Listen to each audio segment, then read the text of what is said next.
3 hari sebelum tanda tangan cerai, suamiku tidur dengan adik kandungku sendiri. Aku diam, sampai pengacaranya menyerahkan dokumen yang menyatakan aku tak berhak atas harta Gono Gini. Mereka tak sadar. Itu justru awal kejatuhan mereka. Sebelum kita mulai ceritanya, bagi yang like, komen, dan subscribe ke channel ini, kami doakan semoga dilapangkan rezekinya, dilancarkan segala urusannya, dan agar kita bisa membuat kisah menarik lainnya. Mari kita mulai ceritanya. Mas Pandu, kamu tahu apa yang paling aku sukai dari kota Solo di malam hari? Suaraku terdengar tenang, hampir seperti bisikan, saat aku menatap lampu-lampu jalan dari balkon lantai 2 rumah kami di kawasan Manahan. Di bawah sana, rintik hujan mulai membasahi aspal, membawa aroma tanah yang khas. Pandu yang sedang menyesap kopi di kursi rotan hanya bergumam tidak jelas. Dia bahkan tidak menoleh. Jarak di antara kami sudah bukan lagi sekadar fisik, melainkan sebuah jurang yang sengaja ia gali selama setahun terakhir. 3 hari lagi, jurang itu akan sah menjadi batas pemisah melalui selembar kertas cerai yang sudah disepakati di depan mediator. Namun, Pandu tidak tahu bahwa di balik ketenanganku, jantungku berdegup seperti genderang perang yang siap pecah. Pandu adalah sosok pria yang dulu kupuja karena ketegasannya sebagai pengusaha batik yang sedang naik daun. Tubuhnya tegap dengan sorot mata yang selalu tampak penuh rencana. Namun, malam ini, sorot mata itu tampak gelisah. Ia terus melirik jam tangan peraknya, seolah sedang menunggu waktu yang tak kunjung tiba. Sementara itu, di kamar tamu lantai bawah, adik kandungku, Nadia, sedang menginap. Nadia, adik kesayanganku yang baru saja lulus kuliah dan kutampung karena alasan belum mendapatkan pekerjaan di Semarang. Aku menyayanginya seperti aku menyayangi diriku sendiri, atau setidaknya, begitulah aku berpikir sampai 2 jam yang lalu. Kejadian itu bermula saat aku bermaksud mengambilkan handuk bersih untuk Nadia. Langkah kakiku yang tertutup karpet tebal membuat kehadiranku tidak terdeteksi. Pintu kamar tamu yang sedikit terbuka menyuguhkan pemandangan yang menghancurkan seluruh sisa harga diriku sebagai seorang istri. Di dalam remang lampu tidur, aku melihat suamiku, pria yang secara hukum masih memegang janji suci padaku, sedang memeluk erat adik kandungku.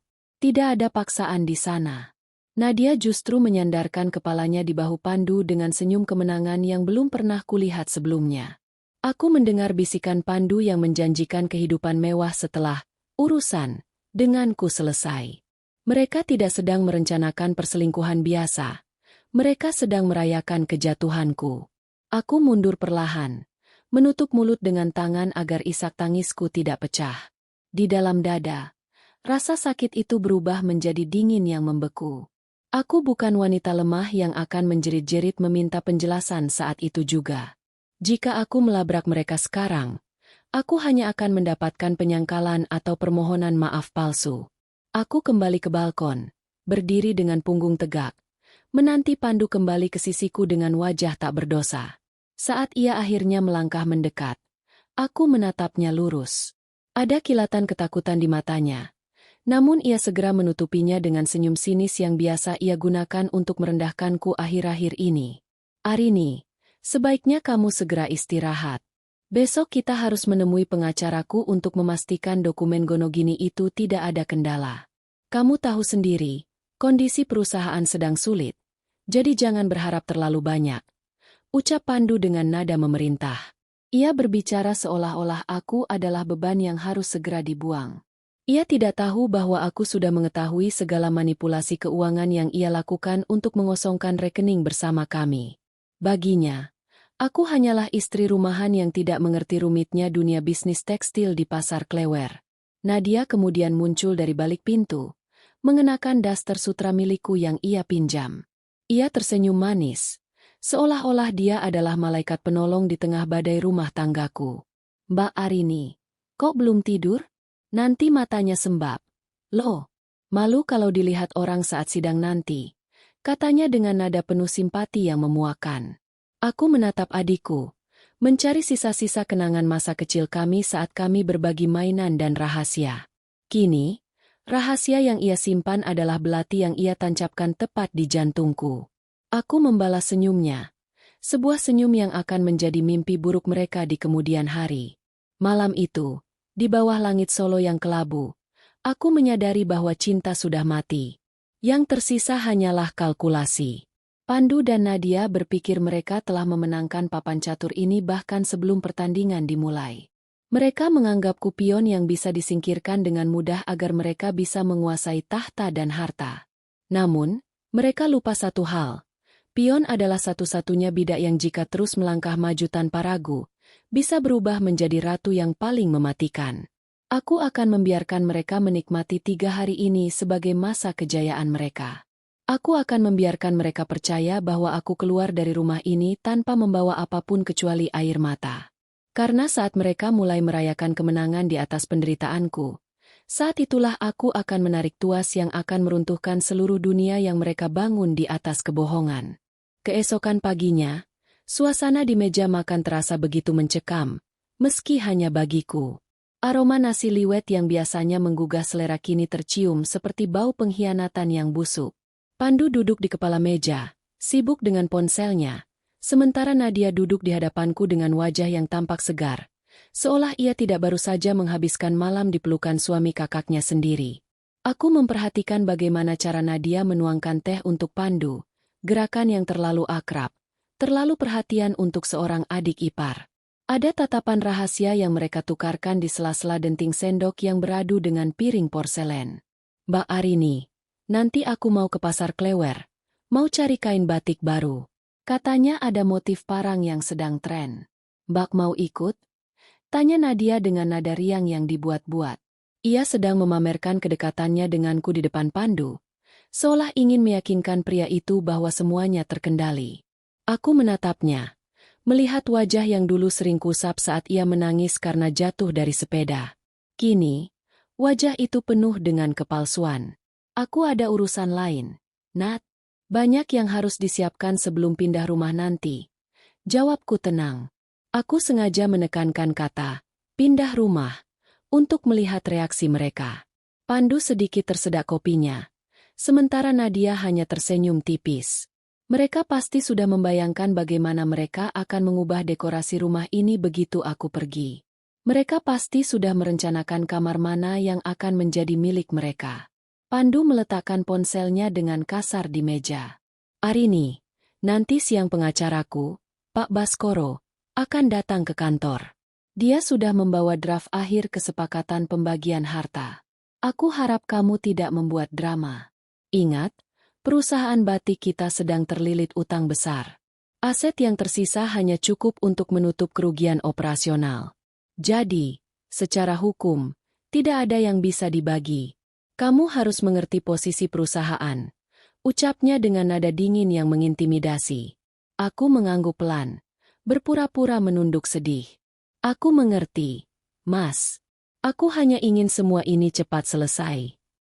Di bawah meja, tanganku mengepal erat hingga kuku-kukuku memutih. Utang besar? Aku tahu persis bahwa Pandu telah mengalihkan dana perusahaan ke rekening atas nama perusahaan bayangan yang baru saja ia dirikan 6 bulan lalu. Ia pikir aku tidak memperhatikan mutasi rekening yang ia sembunyikan di balik tumpukan berkas pajak di ruang kerjanya. Pandu mengira istrinya hanyalah wanita yang hanya tahu cara menghabiskan uang, bukan wanita yang juga mengerti bagaimana uang itu mengalir. Setelah mereka berdua pergi, Pandu ke kantor dan Nadia yang katanya ingin berbelanja. Aku segera masuk ke ruang kerja Pandu. Aku memiliki kunci cadangan yang selama ini tidak ia ketahui. Di ruangan yang berbau cerutu dan kayu jati ini, aku mulai memilah dokumen-dokumen yang selama ini ia anggap sampah. Aku menemukan bukti-bukti pengiriman uang ke sebuah rekening atas nama Nadia.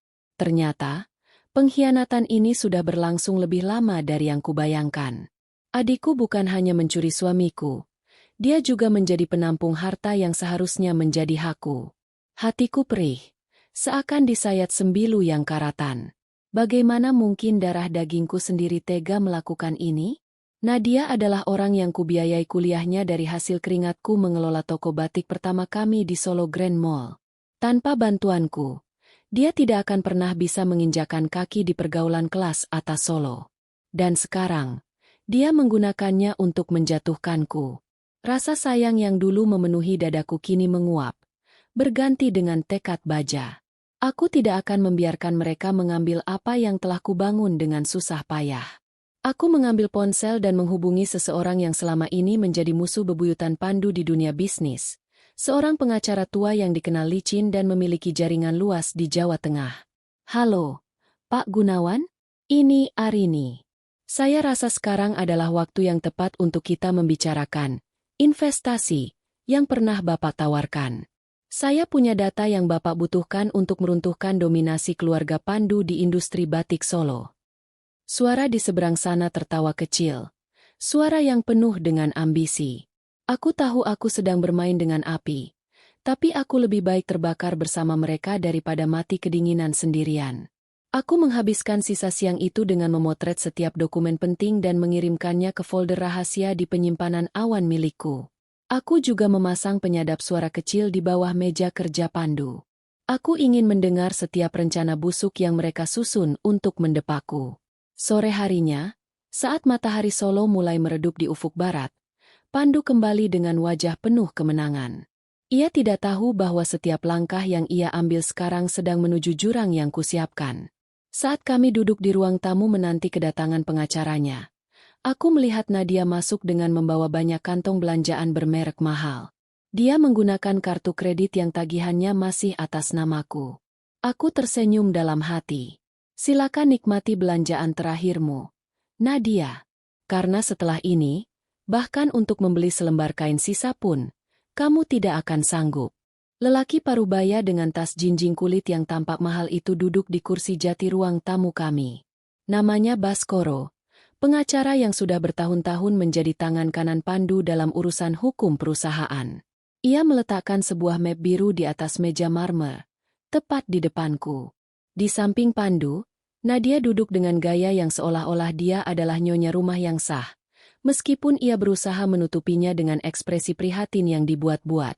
Ibu Arini, Baskoro memulai dengan suara berat yang terkesan berwibawa namun penuh tekanan.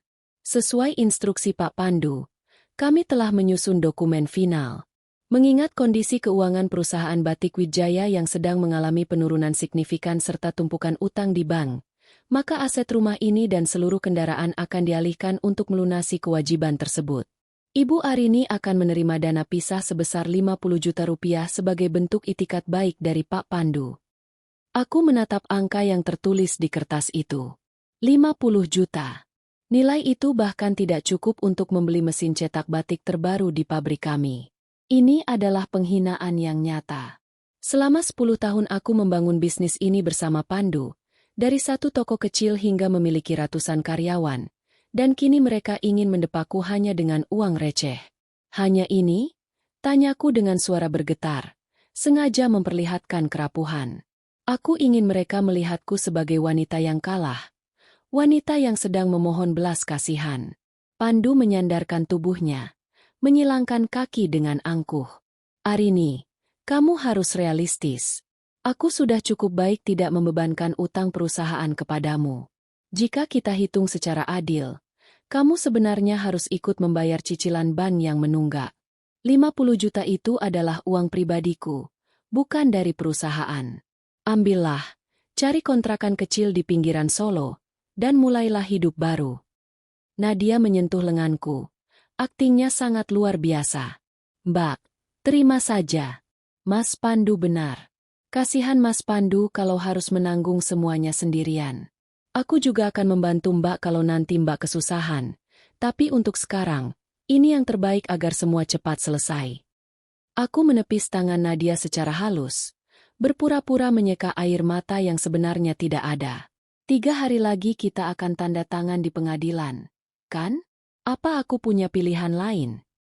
Tidak ada, Arini. Jika kamu menolak, proses ini akan berlarut-larut dan aku akan memastikan kamu tidak mendapatkan sepeser pun karena semua aset ini secara legal atas nama perusahaan, bukan nama pribadi. Ancam Pandu dengan nada yang semakin meninggi. Aku mengambil pena. Jemariku bergetar dengan sengaja. Aku melihat kilatan kegirangan di mata Nadia. Dia sudah tidak sabar ingin aku menandatangani pernyataan melepaskan hak Gonogini tersebut. Mereka pikir aku tidak tahu bahwa gedung pabrik baru di daerah Sukoharjo yang baru saja dibeli Pandu sebenarnya menggunakan namaku dalam dokumen awal, namun ia telah memalsukan tanda tanganku untuk mengalihkannya ke perusahaan bayangan. Aku akan menandatanganinya nanti di depan hakim, ucapku pelan, menutup kembali map biru itu.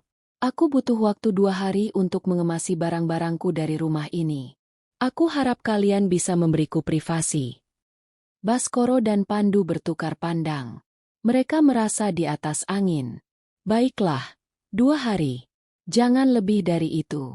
Dan ingat, jangan berani menyentuh barang-barang berharga di rumah ini. Semuanya sudah didata, ujar Pandu dingin. Setelah mereka pergi untuk merayakan kemenangan kecil itu dengan makan malam di luar, tentu saja Pandu mengajak Nadia dengan alasan menenangkan adik iparnya yang sedang sedih. Aku segera bergerak. Aku masuk ke ruang tengah, mengambil laptop, dan membuka akses ke sistem akuntansi pusat perusahaan yang passwordnya belum sempat diubah oleh Pandu. Dia selalu menganggapku gaptek. Menganggapku hanya bisa mengurus motif dan kain. Aku mulai memindahkan data transaksi rahasia yang menunjukkan adanya aliran dana gelap ke luar negeri.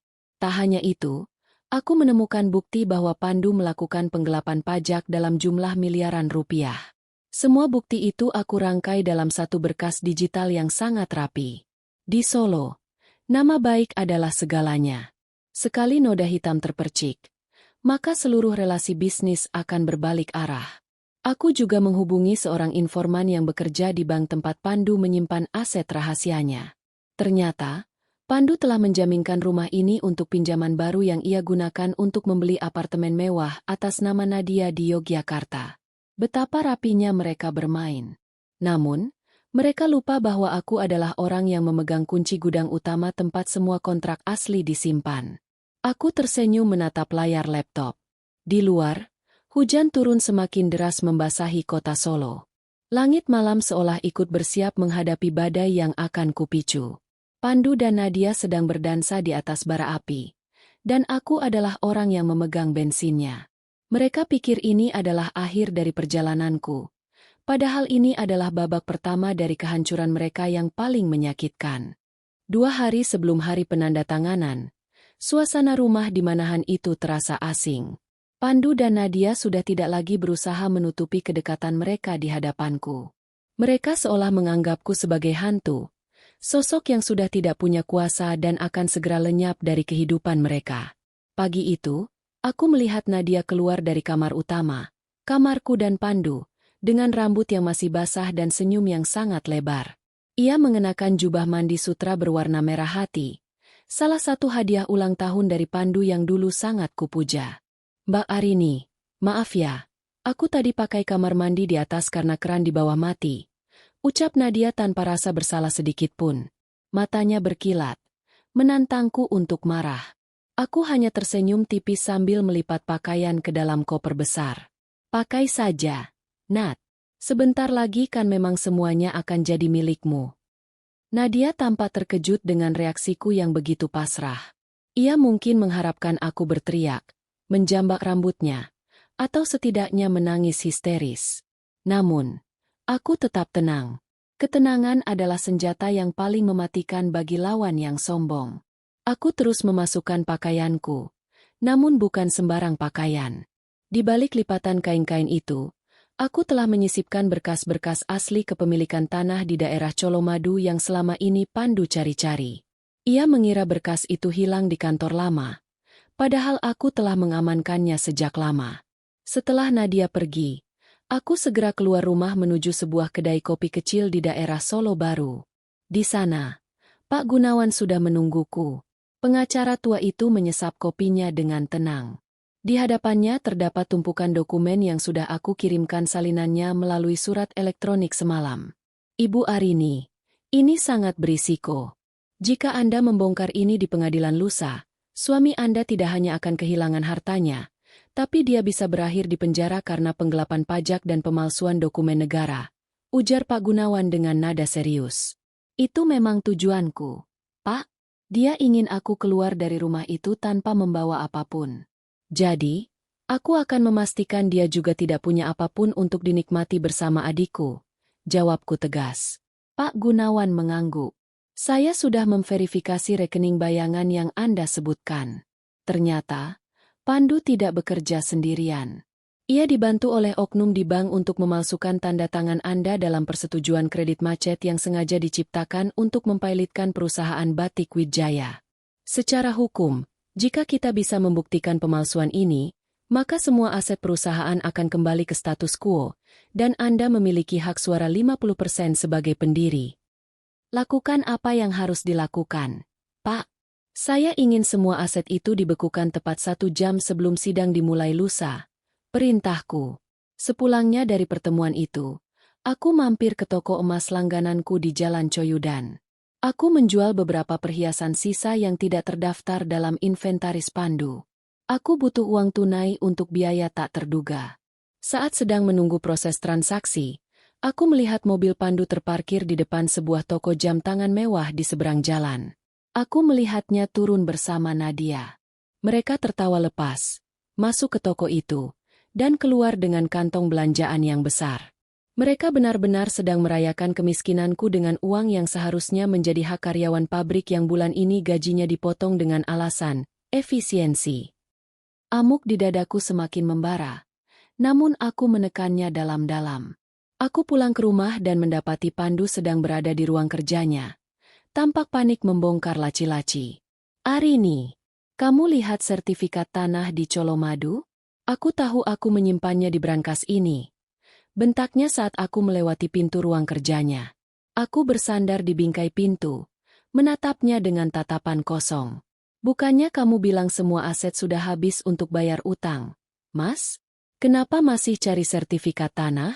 Bukannya tanah itu juga sudah kamu jaminkan?" Wajah Pandu memerah. "Itu bukan urusanmu. Cepat katakan kalau kamu mengambilnya." "Aku tidak tahu, Mas. Mungkin terselip di antara tumpukan dokumen yang dibawa Pak Baskoro kemarin. Bukannya dia yang mengurus semua asetmu sekarang?" Jawabku santai. Pandu menggeram, mengacak rambutnya frustrasi. Ia tidak tahu bahwa sertifikat itu adalah kartu asku. Tanah di Colomadu itu baru saja mengalami kenaikan harga berkali-kali lipat karena rencana pembangunan jalan tol baru. Itu adalah aset paling berharga yang ia miliki, dan ia sangat membutuhkannya untuk menutupi lubang keuangan di perusahaan bayangannya sebelum auditor datang.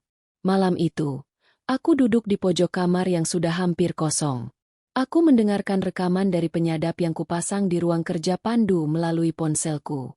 Suara Nadia terdengar manja. "Mas, kalau Mbak Arini sudah pergi lusa, aku mau kita langsung renovasi kamar atas ya. Aku nggak mau pakai bekas dia." "Tenang sayang, semua akan jadi milikmu." Arini itu bodoh. Dia pikir dengan bersikap pasrah dia akan dapat simpati dariku. Dia nggak tahu kalau dia cuma tinggal menghitung jam untuk jadi gelandangan. Jawab Pandu diiringi tawarnya mereka berdua. Aku mematikan rekaman itu. Air mataku tidak lagi jatuh. Rasa sakitnya sudah melampaui batas hingga berubah menjadi energi yang dingin. Besok adalah hari terakhir mereka bisa tertawa. Di bawah langit Solo yang sunyi, aku berjanji pada diriku sendiri, mereka akan memohon padaku, dan saat itu terjadi, aku akan memastikan tidak ada pintu maaf yang terbuka. 1 hari sebelum jadwal sidang, atmosfer di rumah Manahan terasa seperti perayaan yang tertunda. Pandu pulang dengan membawa botol minuman mahal dan sekotak perhiasan yang langsung ia berikan kepada Nadia di ruang tengah. Mereka bahkan tidak lagi berusaha berbisik. Suara tawa Nadia yang melengking terdengar hingga ke kamarku, merobek kesunyian malam di kota Solo yang biasanya tenang. Aku tetap diam di kamar, duduk di atas lantai karena hampir semua perabotan sudah dikosongkan atau diklaim sebagai milik perusahaan oleh Pandu. "Mas, besok setelah dari pengadilan, kita langsung ke bank ya? Aku mau lihat deposito yang kamu janjikan." Suara Nadia terdengar manja, menembus dinding kamar. "Tentu, sayang." Begitu Arini menandatangani surat pelepasan hak Gonogini itu, semuanya akan cair.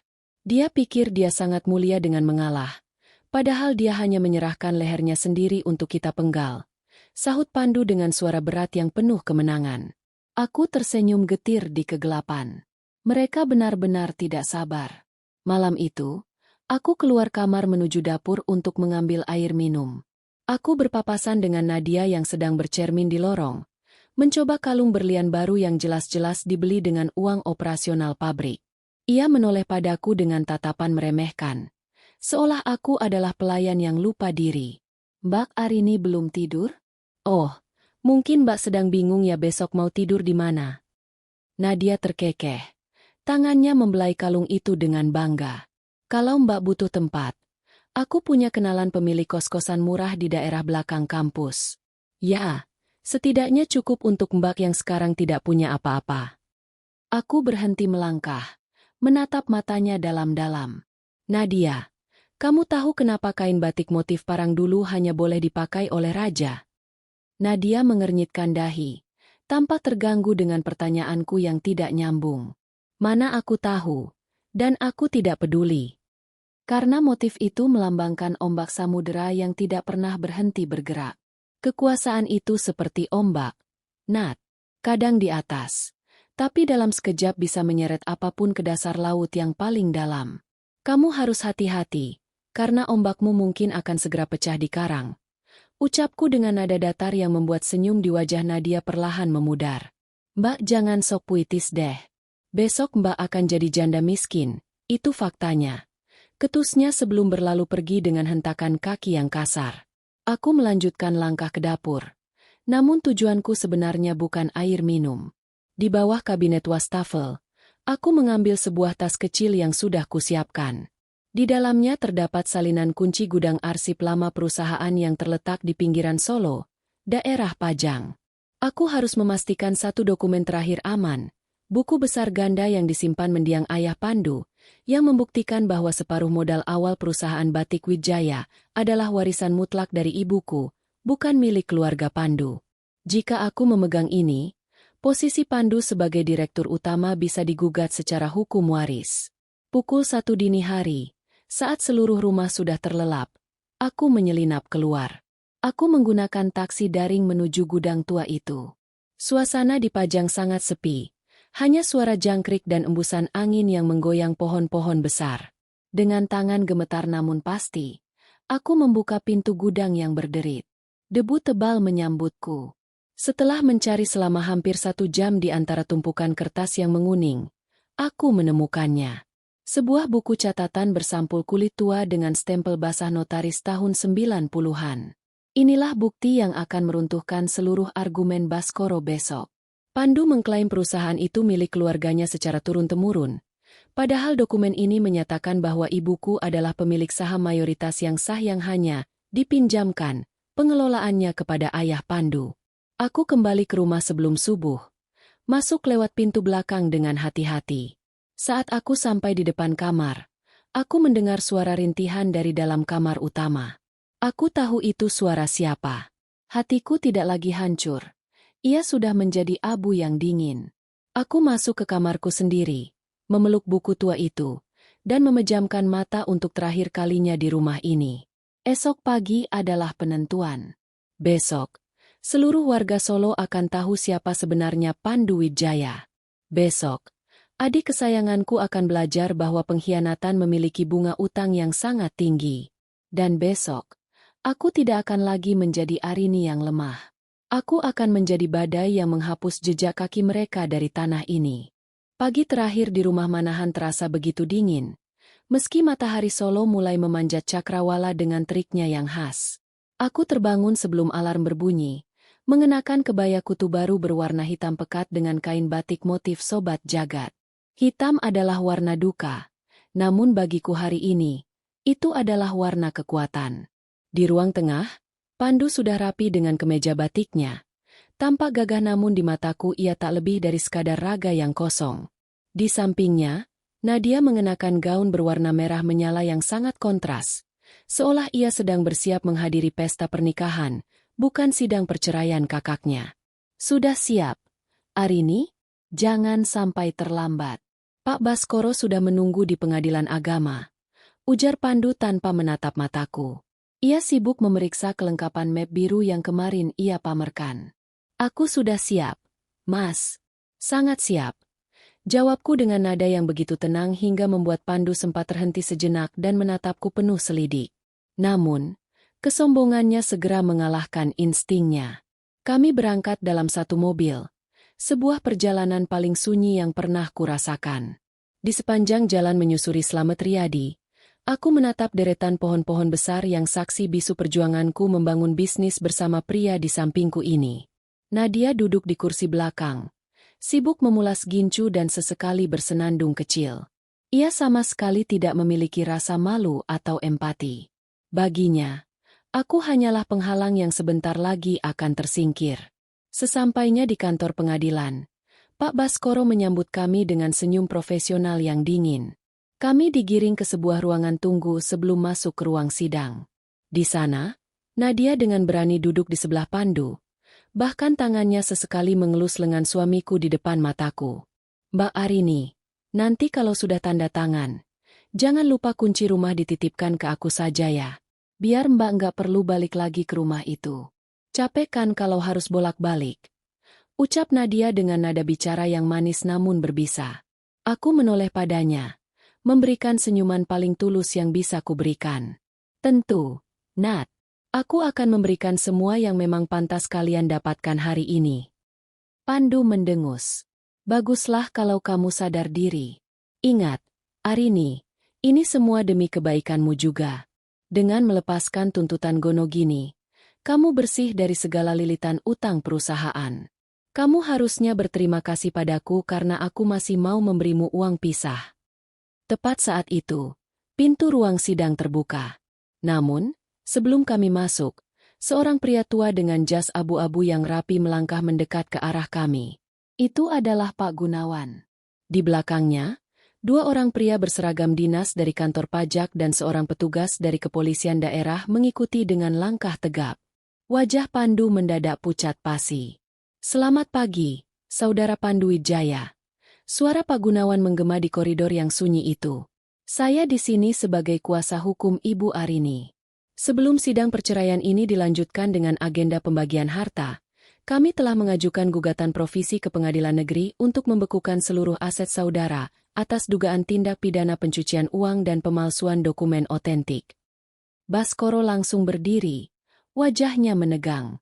"Apa-apaan ini? Ini adalah urusan perdata perceraian. Anda tidak bisa mengintervensi seperti ini."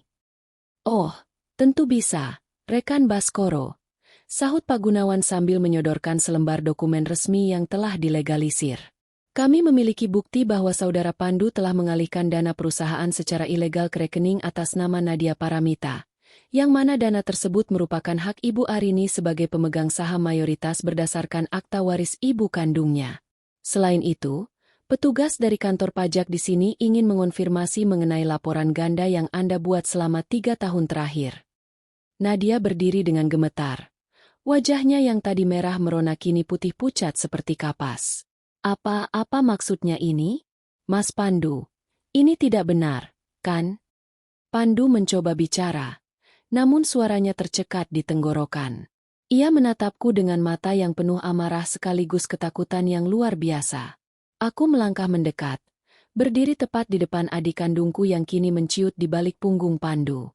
"Nadia, bukankah tadi kamu bilang ingin membantu kalau aku kesusahan? Sepertinya sekarang terbalik.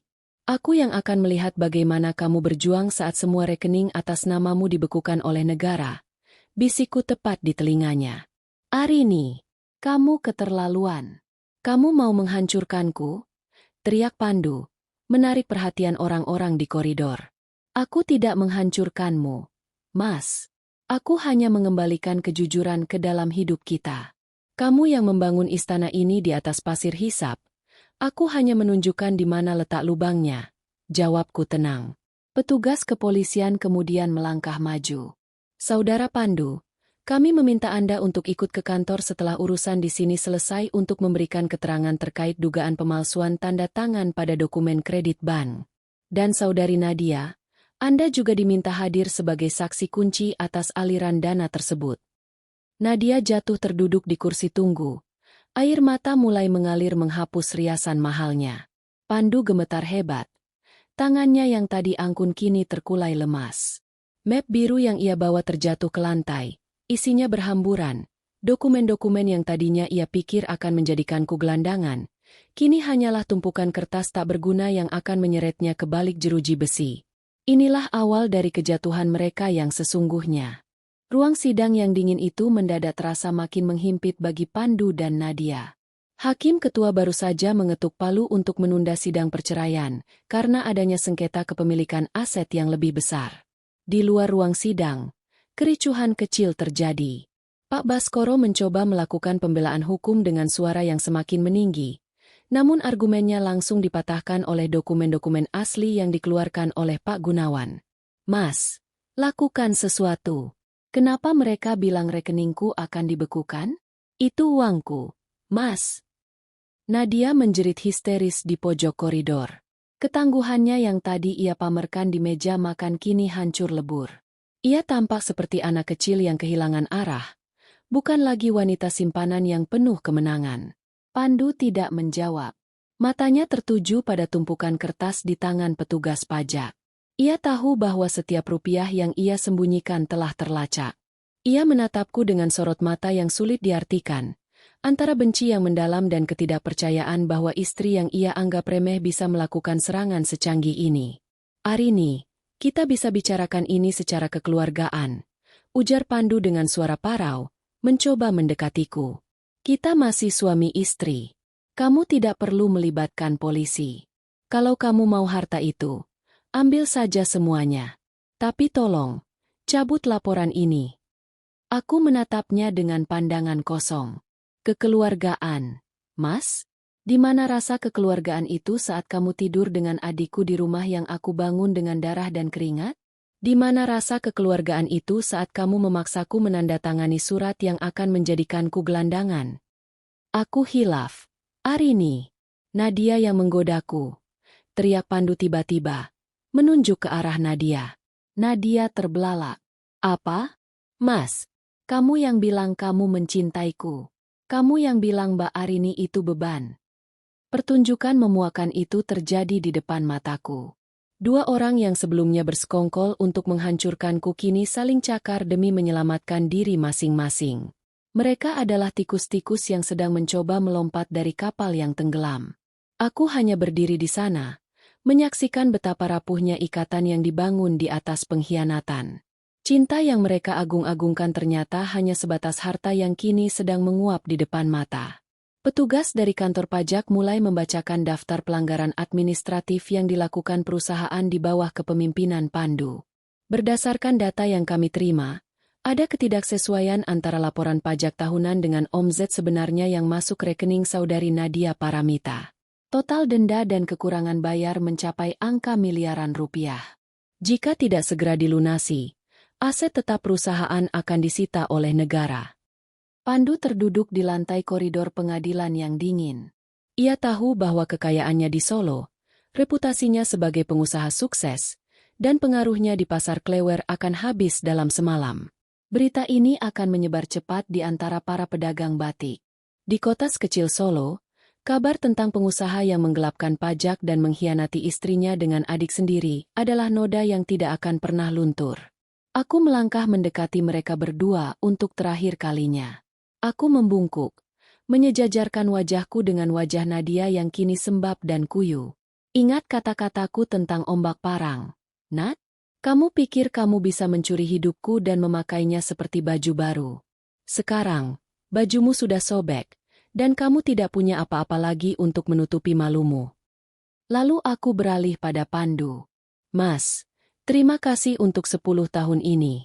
Aku belajar banyak darimu. Terutama belajar bagaimana cara menghancurkan seseorang tanpa perlu mengotori tanganku sendiri. Aku sudah mengurus semua dokumen. Kamu akan tetap masuk penjara, dan aku akan tetap menjadi pemilik sah batik Wijaya yang baru. Kamu tidak bisa melakukan ini, Arini. Kamu juga akan ikut jatuh kalau perusahaan bangkrut," ancam Pandu dengan sisa kekuatannya.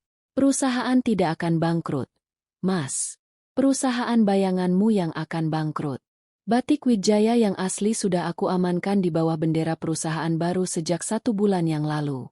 Kamu hanya mengelola cangkang kosong yang penuh utang. bisikku pelan di telinganya. Wajah Pandu berubah menjadi abu-abu. Ia baru menyadari bahwa selama berbulan-bulan ini, saat ia pikir ia sedang memanipulasi akulah yang sebenarnya sedang memandu langkahnya menuju lubang kuburnya sendiri. Aku berdiri tegak, memutar tubuh, dan berjalan pergi meninggalkan koridor itu. Suara teriakan kemarahan Pandu dan tangisan memohon Nadia menjadi musik latar yang mengiringi langkah keberangkatanku. 3 bulan setelah hari yang menggegerkan di pengadilan agama itu, kota Solo masih terasa sama. Wangi bunga sedap malam tetap merebak di sudut-sudut jalan saat senja, dan gemericik air Bengawan Solo tetap mengalir tenang. Namun, bagiku, segalanya telah berganti rupa. Aku berdiri di depan jendela besar kantorku yang baru di kawasan Laweyan, menatap kesibukan para pengrajin batik yang sedang mencanting kain dengan telaten. Mereka adalah orang-orang yang dulu hampir kehilangan mata pencaharian karena kerakusan Pandu, dan kini mereka kembali bekerja di bawah naungan bendera baru yang kubangun, Arini Ningrat Batik. Kabar mengenai kejatuhan Pandu Wijaya menjadi buah bibir yang tak kunjung usai di pasar Klewer, hingga ke kedai-kedai wedangan. Pandu kini mendekam di penjara atas kasus pemalsuan dokumen dan penggelapan pajak yang nilainya sangat fantastis. Tanpa koneksi dan tanpa uang, ia hanyalah seorang narapidana biasa yang kehilangan segala harga dirinya. Aku mendengar kabar dari Pak Gunawan bahwa Pandu berkali-kali mencoba mengirimkan surat permohonan maaf kepadaku, meminta agar aku mencabut sebagian gugatan agar hukumannya diringankan. Aku tidak pernah membuka satu pun dari surat itu. Bagiku, Pandu sudah mati di malam aku melihatnya di kamar tamu bersama Nadia. Nasib Nadia jauh lebih tragis. Setelah seluruh aset atas namanya disita oleh negara dan rekeningnya dibekukan, ia diusir dari apartemen mewahnya di Yogyakarta. Ia mencoba kembali ke rumah orang tua kami di pinggiran kota. Namun ayah dan ibu yang terlanjur malu karena skandal perselingkuhan dengan kakak ipar sendiri, menolaknya dengan tegas. Terakhir kali aku mendengar kabarnya, ia bekerja sebagai buruh cuci di sebuah pemukiman padat. Ia yang dulu memuja kemewahan dan memandang rendah kain-kain murah, kini harus hidup dari belas kasihan orang lain. Kadang aku merasa sedih mengingat masa kecil kami, namun aku segera teringat bahwa ia tidak pernah ragu sedikit pun saat berniat menghancurkan hidupku. Sore itu, Pak Gunawan datang berkunjung ke kantorku membawa dokumen-dokumen final. Semua aset yang dikelola perusahaan Bayangan Pandu sudah resmi dialihkan kembali ke tangan Anda, Ibu Arini. Rumah di Manahan juga sudah bersih dari sitaan bank setelah pelunasan dilakukan kemarin. Apa rencana Anda selanjutnya terhadap rumah itu? Aku menyesap teh melati hangatku, menatap matahari yang perlahan tenggelam. Jual saja rumah itu, Pak. Aku tidak ingin menyimpan jejak kaki mereka di sana. Hasil penjualannya akan aku gunakan untuk membangun yayasan pendidikan bagi anak-anak para pengrajin batik di Solo. Aku ingin rumah yang tadinya penuh dusta itu berubah menjadi sesuatu yang bermanfaat bagi orang banyak. Pak Gunawan mengangguk takzim. Anda wanita yang luar biasa, Ibu Arini. Kebanyakan orang akan memilih untuk membalas dendam dengan lebih kejam. Keadilan sudah ditegakkan, Pak. Membalas dendam dengan kebencian hanya akan membuatku tetap terikat pada mereka. Aku ingin bebas. Jawabku mantap. Setelah Pak Gunawan pergi, aku memutuskan untuk berjalan kaki menyusuri jalanan Solo. Aku berhenti di sebuah jembatan kecil, melihat aliran sungai yang tenang namun kuat di bawah sana. 3 hari sebelum tanda tangan cerai itu, aku hanyalah seorang istri yang dikhianati dan dianggap tidak berdaya. Mereka pikir mereka bisa menguburku hidup-hidup di bawah runtuhan rumah tanggaku. Namun, mereka lupa bahwa aku adalah putri asli tanah ini, yang diajarkan bahwa kesabaran bukanlah kelemahan, melainkan kekuatan untuk menunggu waktu yang tepat demi sebuah kebenaran. Kini, aku berdiri sebagai wanita mandiri. Aku telah mengambil kembali apa yang menjadi hakku, bukan dengan amarah yang meledak-ledak, melainkan dengan ketenangan yang menghanyutkan. Pandu dan Nadia hanyalah kepingan masa lalu yang telah hanyut terbawa arus Bengawan Solo menuju muara yang tak berujung. Aku menarik napas dalam-dalam, merasakan udara Solo yang kini terasa jauh lebih lega dan bersih. Langkahku hari ini bukan lagi langkah seorang wanita yang melarikan diri dari luka, melainkan langkah seorang ratu yang baru saja merebut kembali tahtanya. Perjalanan ini memang pahit, namun pada akhirnya, Aku menyadari satu hal, pengkhianatan mungkin bisa merampas kebahagiaan sesaat, tapi ia tidak akan pernah bisa merampas martabat seorang wanita yang tahu cara memperjuangkan dirinya sendiri. Di bawah langit Solo yang mulai bertabur bintang, aku tersenyum. Akhir dari cerita mereka hanyalah bab pembuka bagi kehidupan baruku yang jauh lebih indah. Selesai.